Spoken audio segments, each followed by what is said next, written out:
রংপুরের শিক্ষার্থী আবু সাইদ কোটা সংস্কার আন্দোলনের অন্যতম সমন্বয়ক ছিলেন। রংপুর এই যে কোটা আন্দোলনে আবু সাইদ নামে রংপুরের ছেলেটা মারা গেল।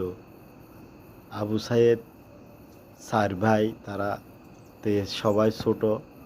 সে জিপিএ 5 পেয়ে ইংলিশে সে একটা সরকারি চাকরির জন্য ঘুরতেছে দাঁড়ে দাঁড়ে, কিন্তু সরকারি চাকরি তার মিলতেছে না। জিপিএ 5 পাওয়ার পরও সে বেকার বেকার ঘুরতেছে, সেজন্য সে কোটা আন্দোলনে গেছে। সে আত্মসমর্পণ করার পরও পুলিশ তাকে কেন গুলি করে মেরে ফেলেছে, এটার কোনো উত্তর কি আপনাদের জানা আছে?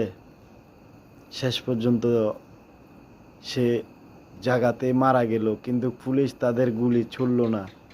অবশেষে ও গুলি খেয়ে বসে গেল, বসের পরও তারে গুলি করলো। গুলি করার পরে সে জায়গাতে পড়ে গেল, পড়ার পরে তারপরে তারা নিয়ে গেল।